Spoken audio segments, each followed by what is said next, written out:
Hello students, आज के video में आपका स्वागत है। मैं प्रोफेसर अलका गोयल और आज हम पढ़ रहे हैं संविधान के का भाग 21 और इसके अंतर्गत अनुच्छेद 371। आज इसमें हम पढ़ेंगे जो हमारे राज्य हैं उन राज्यों के लिए कुछ विशेष उपबंध हैं, लेकिन ये सभी राज्यों के लिए नहीं है। ऐसे राज्य जिनमें किसी प्रकार की कुछ प्रथाएं चल रही हैं, कबीलावाद रहा है पहले, या कोई विशेष परिस्थितियां रही हैं, या किसी वजह से पिछड़े रहे हैं। और स्टूडेंट्स, इस तरह के जो राज्य हैं वो हमारे यहाँ पर 12 राज्य इंगित किए गए थे जब हमारा संविधान बना था। इनमें अनुच्छेद 370 के अंतर्गत जम्मू कश्मीर था और 371 में कई सारे क्लू हैं जिनको मैं एक एक करके आपको बताऊंगी। ये पार्ट 1 है। इसके अंतर्गत आप अनुच्छेद 371 ए, बी, सी, डी और ई पढ़ेंगे। और अगला जो पार्ट 2 है इसमें आप एफ, जी, एच, आई, जे तक पढ़ेंगे। तो इस तरह से इसके 2 पार्ट मैंने बनाए हैं। स्टूडेंट्स, आप दोनों ही पार्ट पढ़िएगा और इससे पहले मेरे वीडियोस को भी आप देखते रहिएगा। तो आइए हम शुरू करते हैं आज का वीडियो। हमारे जो संविधान लागू हुआ था तो उसमें जैसे मैंने अभी बताया आपको, अनुच्छेद 370 के अंतर्गत जम्मू कश्मीर की विशेष राज्य की व्यवस्था थी, लेकिन अब ये अनुच्छेद इस रूप में समाप्त हो गया है क्योंकि जम्मू कश्मीर हालांकि हमारा अभिन्न अंग पहले भी था, लेकिन वहां का संविधान अलग था, विशेष स्थिति थी जम्मू कश्मीर की, लेकिन अब उसे हमारे अन्य राज्यों के समान ही हमारे देश में शामिल कर लिया गया है। इसके अलावा भी 11 अन्य राज्य भी हैं जिनको विशेष उपबंध जिनके लिए दिए गए हैं। और ये जो भाग 21 है, ये उपबंध अस्थायी हैं, संक्रमणकालीन हैं। यानी जैसे 370 हटाया गया है, वैसे ही 371 के अंतर्गत भी ये जो व्यवस्थाएं हैं इनको बदला जा सकता है, लेकिन जब तक स्थितियां अनुकूल नहीं हो जाती हैं या ऐसा नहीं लगता है सेंट्रल गवर्नमेंट को कि इनको बदलना अभी आवश्यक नहीं है, तब तक इनको नहीं बदला जाएगा। ठीक है, तो ये जो अभी मैंने बताया 371 के अंतर्गत कई सारे इसमें क्लू हैं, उनके अंतर्गत ये लिए गए हैं। और ये जो उपबंध हैं ये अलग अलग राज्यों की विशेष परिस्थितियों को लेकर की हैं और एक एक का मैं इसमें समझाऊंगी आपको ब्यौरेवार। 371 से 371 जे एक श्रृंखला है अनुच्छेद की, लेकिन इसमें कोई ऐसा बहुत ज्यादा विशेष नहीं है। विशेष तो कश्मीर में ही था मेनली, जिसमें कि अलग से संविधान था, अलग सारी व्यवस्था थी। इवन वहां के जो मुख्यमंत्री थे उनको पहले प्रधानमंत्री कहा जाता था, तो इस तरह से भी वहां व्यवस्था थी जिसको बाद में बंद कर दिया गया था। और अन्य राज्यों के लिए कुछ विशेष प्रावधानों की गारंटी जो दी गई है, तो पहले तो मैं आपको राज्य बता देती हूँ कि कौन कौन से ऐसे राज्य हैं। 11 राज्य: महाराष्ट्र, आंध्र प्रदेश, तेलंगाना, सिक्किम, मिजोरम, अरुणाचल प्रदेश, गुजरात, नागालैंड, असम, मणिपुर, गोवा, कर्नाटक।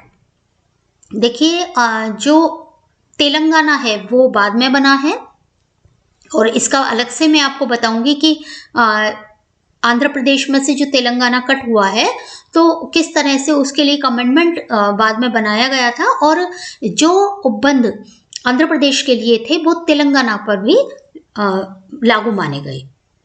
ठीक है, इन जो उपबंध हैं इनके पीछे उद्देश्य क्या था कि इन जो पिछड़े क्षेत्र हैं इनके लोगों की दशा दिशा सही हो सके और राज्य के जो स्थानीय लोग हैं उनके हितों की रक्षा हो सके। और इन राज्यों के लिए मूल संविधान में इस तरह के कोई प्रावधान नहीं किए गए थे, लेकिन जब पुनर्गठन हुआ राज्यों का और केंद्र शासित प्रदेशों को राज्य का दर्जा प्रदान किया गया, तब बाद में विभिन्न संशोधनों के जरिए इन्हें जोड़ा गया था। तो अभी जब मैं आपको एक एक करके बताऊंगी प्रत्येक राज्य का, तो उस समय आपको मैं वो संशोधन भी बताऊंगी, अमेंडमेंट भी बताऊंगी, अब वो आर्टिकल भी आपको बताऊंगी जिसके तहत ये सब प्रावधान रखे गए हैं, और वो प्रावधान भी मैं आपको प्रत्येक के अंदर बताऊंगी। तो आप ध्यान से एक एक राज्य का पढ़िएगा, क्योंकि एग्जाम में, विशेषकर कॉम्पिटिटिव एग्जाम में, ये सब चीजें आपसे पूछ ली जाती हैं। तो सबसे पहले हम लेते हैं गुजरात और महाराष्ट्र के लिए प्रावधान, आर्टिकल 371। क्योंकि बाकी के जो हैं वो आगे 371 के बाद में ही ABCDE जे तक जा रहे हैं। जो अनुच्छेद 371 है तो वह ये प्रावधान करने के लिए अधिकृत है कि गुजरात और महाराष्ट्र के जो राज्यपाल हैं उनकी निम्न विशेष जिम्मेदारियां होंगी। क्या क्या होंगी? विदर्भ, मराठवाड़ा और शेष महाराष्ट्र, सौराष्ट्र, कच्छ और गुजरात, शेष गुजरात के लिए अलग विकास बोर्ड की स्थापना। यानी ये जो एरिया है ये थोड़े से पिछड़े एरिया हैं, इनकी विशेष समस्याएं हैं, इसलिए अलग से इनके लिए एक विकास बोर्ड बनेगा। साथ ही इन बोर्डों के कामकाज पर एक रिपोर्ट हर साल विधानसभा के समक्ष रखी जाएगी। यानी इनमें क्या विकास हुआ है, क्या इनमें आवश्यकता है, क्या सुधार हो सकता है, इस प्रकार की एक रिपोर्ट राज्य विधानसभा का जो अधिवेशन होगा हर वर्ष का में उसमें रखी जाएगी। अधिवेशन तो 3 होते हैं लेकिन वर्ष में एक बार रखी जाएगी। और इनके जो विकास होगा उसके लिए धन की क्या स्थिति रहेगी उसका भी आवंटन इस रिपोर्ट में होगा। ठीक है। और इन क्षेत्रों में इन तकनीकी विकास है, व्यावसायिक प्रशिक्षण की पर्याप्त सुविधाएं हैं या रोजगार के अवसर हैं, इस तरह की व्यवस्था भी की जाएगी जिससे कि ये क्षेत्र अन्य जो विकसित क्षेत्र हैं गुजरात और महाराष्ट्र के उनके बराबरी में आ सकें। दूसरा है नागालैंड। आपको पता है स्टूडेंट्स की नागालैंड जो है वो एक थोड़ा सा एक ट्राइबल एरिया का क्षेत्र है, उत्तर पूर्व जो हमारा है उसका क्षेत्र है। और ये है 371A और 13 अमेंडमेंट 13 जो हमारा वो हुआ है, संशोधन हुआ है 1962 में, उसके अंतर्गत है ये। और इसके में क्या कहा गया है कि जो नागा धर्म और सामाजिक प्रथाएं हैं, नागा प्रथागत कानून और प्रक्रिया हैं, या फिर जो भी इनके नियम कानून है तो उनके अनुसार ही इनकी दीवानी और आपराधिक न्यायिक प्रक्रिया होगी। और संसद इस मामले में कोई भी कानून नहीं बनाएगी। यानी इनकी जो भी फैसले होंगे यहाँ पर दीवानी आपराधिक न्याय प्रशासन के, तो वो इनके प्रथागत कानूनों के अनुसार ही होंगे। यानी इनकी जो प्रथाएं हैं, परंपराएं हैं, उनको नहीं छेड़ा जाएगा। और संसद राज्य विधानसभा की सहमति के बिना भूमि और संसाधन जो है उनके स्वामित्व हस्तांतरण में हस्तक्षेप नहीं कर सकती है। यानी यहाँ का जो एरिया है, भूमि है या कोई प्राकृतिक संसाधन है, उसमें जो संसद है वो राज्य विधानसभा की सहमति से ही कोई कार्य, कोई हस्तक्षेप या कोई जैसे हस्तांतरण है या फिर कहीं कोई नामांतरण है वो कर पाएगी। इसके अलावा वर्ष 1960 में केंद्र और नागा जो पीपुल्स कन्वेंशन के मध्य 16 बिंदुओं के एक समझौते हुआ था और फिर ये संविधान में ये प्रावधान रखा गया था उसके तहत कि 1963 में नागालैंड का निर्माण हुआ। और उस नागालैंड के निर्माण में जो तेनसांग एक जिला है उसमें 35 सदस्यीय एक क्षेत्रीय परिषद की स्थापना का प्रावधान था। और विधानसभा में जो विधानसभा है उसमें तेनसांग सदस्यों का चयन करेगी। ठीक है। ये अलग से एक तेनसांग जिला है, उसके लिए 35 सदस्यीय क्षेत्रीय परिषद की स्थापना का प्रावधान था। और तेनसांग जिले का एक सदस्य तेनसांग मामलों का मंत्री होता है। यानी इन्हीं जो 35 सदस्यों की एक क्षेत्रीय परिषद होती है, इनके अलावा मंत्रिमंडल में एक व्यक्ति होता है जो यहाँ मंत्री होता है और वो यहीं का रहने वाला होता है तेनसांग का, और इन मामलों का मंत्री होता है जिससे कि इस क्षेत्र का विकास किया जा सके। और इसके संबंध में जो भी अंतिम निर्णय होगा वो राज्यपाल अपने विवेकानुसार ही लेगा। तीसरी जो आता है राज्य, एक बड़ा राज्य, वो है असम। ये भी उत्तर पूर्व का एक बड़ा राज्य है और ये 371B के अंतर्गत है। और इसमें जो प्रावधान किए हैं वो है 22वें संशोधन के तहत 1969 में। ठीक है। और इसमें क्या हुआ है कि असम विधानसभा की एक समिति के निर्माण का अधिकार है राष्ट्रपति को, जिसमें राज्य के जनजातीय क्षेत्रों से चुने हुए सदस्य और ऐसे ही अन्य अंग शामिल होंगे जिन्हें राष्ट्रपति निर्दिष्ट करेगा। तो ये जो एरिया है जनजातीय क्षेत्रों का एरिया, ये थोड़ा पिछड़ा हुआ एरिया है और इनके सदस्यों, इन जैसे यदि कोई अन्य क्षेत्र हैं उनके सदस्यों को इसमें शामिल करेगा जिनको भी राष्ट्रपति इस हेतु उचित समझता है। ठीक है, तो इनके लिए विशेष उपबंध किए गए हैं। फिर अगला आता है मणिपुर। मणिपुर में राष्ट्रपति को अधिकार है कि वह चाहे तो राज्य के पहाड़ी क्षेत्रों से मणिपुर विधानसभा के लिए चुने गए सदस्यों से एक समिति का गठन कर सकता है। जो पहाड़ी एरिया है, जो अविकसित एरिया है, उसके लिए एक समिति का गठन कर सकता है और समिति का उचित संचालन सुनिश्चित करने के लिए राज्यपाल को विशेष उत्तरदायित्व सौंप सकता है राष्ट्रपति की वह इस क्षेत्र का जो पहाड़ी एरिया है मणिपुर में, उसकी समिति में क्या क्या मतलब उनको कार्य करने हैं, अतिरिक्त कार्य, जिससे उन पहाड़ी क्षेत्र के लोगों का विकास हो सके। इसके लिए राष्ट्रपति राज्यपाल को कोई उत्तरदायित्व सौंप सकता है। इसके अलावा जो राज्यपाल है वो राज्य के पहाड़ी क्षेत्रों के प्रशासन के संबंध में प्रतिवर्ष राष्ट्रपति को रिपोर्ट प्रस्तुत करेगा कि इन क्षेत्रों में कितना विकास हुआ है, क्या कमियां हैं, कितने पैसे की आवश्यकता है। पूरी एक विस्तृत रिपोर्ट साल भर की बना करके राष्ट्रपति को पेश की जाएगी।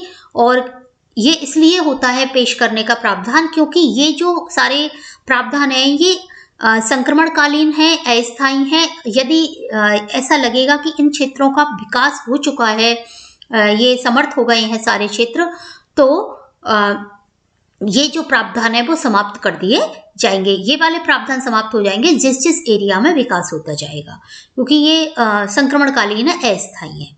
अब आता है स्टूडेंट्स आंध्र प्रदेश और तेलंगाना, जिसका मैं अभी आपको जिक्र कर रही थी। आंध्र प्रदेश पहले अपने आप में अकेला था और तेलंगाना इसमें से अभी बना है 2014 में ही। तो 371D के अंतर्गत है ये और 32वां अमेंडमेंट हुआ है उसके बाद में 1973 में ये आया है। और 2014 में आंध्र प्रदेश का पुनर्गठन हुआ और तेलंगाना राज्य तक ये जो सारे प्रावधान थे वो तेलंगाना राज्य तक बढ़ा दिए गए। और चूंकि जितने पिछड़ा एरिया आंध्र प्रदेश में है वही एरिया तेलंगाना में भी है, तो यहाँ पर भी कुछ प्रावधान है जो 2014 के बाद में तेलंगाना तक भी लागू कर दिए गए थे। राष्ट्रपति को राज्य के विभिन्न क्षेत्रों में निवास करने वाले लोगों के लिए शिक्षा और रोजगार के समान अवसर सुनिश्चित कराने होंगे। यानी राष्ट्रपति जो भी राज्य के क्षेत्र में निवास कर रहे हैं लोग, उनके शिक्षा और रोजगार को सबको समान अवसर मिले, इस प्रकार का व्यवस्था करेगा। और राष्ट्रपति को जिम्मेदारी दी गई है क्योंकि ये केंद्र के अंतर्गत है, ये राज्य के अंतर्गत नहीं है। ये वाले उपबंध ये सब केंद्र के अंतर्गत है। यदि राज्य कोई कार्य करेंगे तो वो केंद्र से पूछ करके, राष्ट्रपति और राज्यपाल से पूछ करके करेंगे, क्योंकि राज्यपाल राज्य में केंद्र का अभिकर्ता होता है और केंद्र की जो सलाह मशवरा होता है केंद्र के निर्देशों पर कार्य करता है, राष्ट्रपति के निर्देशों पर वो कार्य करता है। राष्ट्रपति को राज्य सरकार के सहयोग की आवश्यकता होती है जिससे कि राज्य के विभिन्न भागों में स्थानीय कैडर के लिए लोक सेवाओं को संगठित किया जा सके और सीधी भर्ती भी इन स्थानीय क्षेत्रों में की जा सकती है सेंट्रल गवर्नमेंट की तरफ से, जिससे कि इन क्षेत्रों का विकास हो सके। इसके अलावा किसी भी शैक्षिक संस्थान में राज्य के किस भाग के छात्रों को प्रदेश में वरीयता दी जाएगी, ये शक्ति भी राज्य के पास है। यानी जिस भी एरिया में राष्ट्रपति को लगेगा कि इन राज्यों के इस एरिया का विकास नहीं हुआ है, उन क्षेत्रों के लिए भी राष्ट्रपति विशेष मतलब कोई शैक्षिक संस्थान खोल सकता है। किसी भी तरह के कोई तकनीकी या मेडिकल या किसी भी तरह के शैक्षिक संस्थान सामान्य शिक्षा के कहीं भी राष्ट्रपति खोल सकता है। तो इस प्रकार के प्रावधान इसके अंतर्गत हैं। इसके अलावा राष्ट्रपति राज्य में सिविल सेवा के पदों पर कार्यरत अधिकारियों की शिकायतों और विवादों के निपटान हेतु विशेष प्राधिकरण की भी स्थापना, प्रशासनिक अधिकरण की स्थापना कर सकता है। जो भी यहाँ पर कार्यरत अधिकारी कर्मचारी हैं, यानी जो सेंट्रल गवर्नमेंट के कर्मचारी हैं उनके लिए, है ना, ये अधिकरण और भी क्या काम करता है, लोक सेवाओं में भर्ती, आवंटन, पदोन्नति आदि से संबंधित शिकायतों और विवादों की सुनवाई भी करेगा। यानी कोई भी यदि सेंट्रल गवर्नमेंट के ये जो लोक सेवा के अधिकारी कर्मचारी हैं, इनसे संबंधित कोई भी विवाद है, कोई भर्ती विवाद है, आवंटन है, इनको जो पद मतलब कार्यों का आवंटन है, पद का आवंटन है, पदोन्नति है, जिससे संबंधित भी कोई शिकायतें हैं, उनसे संबंधित कोई भी बात आती है तो उसका निपटारा ये प्राधिकरण करेगा। इस तरह का राष्ट्रपति यहाँ पर व्यवस्था कर सकता है। इसी प्रकार अनुच्छेद 371 देखिए ये डी भी है यहाँ पर और इसमें ई भी है। आंध्र प्रदेश तेलंगाना में दो हैं, 371 डी और 371 ई। तो 371 ई में एक प्रावधान है केवल कि संसद को आंध्र प्रदेश राज्य में केंद्रीय विश्वविद्यालय की स्थापना करने का अधिकार देता है, यानी संसद यहाँ पर सेंट्रल यूनिवर्सिटी भी स्थापित कर सकती है। और ये हालांकि कोई विशेष नहीं है क्योंकि इस तरह का अन्य राज्यों में भी स्थापित की जा सकती है सेंट्रल यूनिवर्सिटी। तो स्टूडेंट्स ये जो पार्ट है या कि आपका फर्स्ट पार्ट है, यानी यहाँ मैंने केवल 4-5 राज्य दिए हैं, बाकी के मैं सेकंड पार्ट में आपको बताने वाली हूँ। तो आप दोनों पार्ट देखते रहिए और इसके अलावा भी आप किन विषय पर वीडियो चाहते हैं ये भी मुझे आप कमेंट सेक्शन में कमेंट करके जरूर बताइएगा। तो मिलते हैं इसके सेकंड पार्ट में, तब तक के लिए धन्यवाद।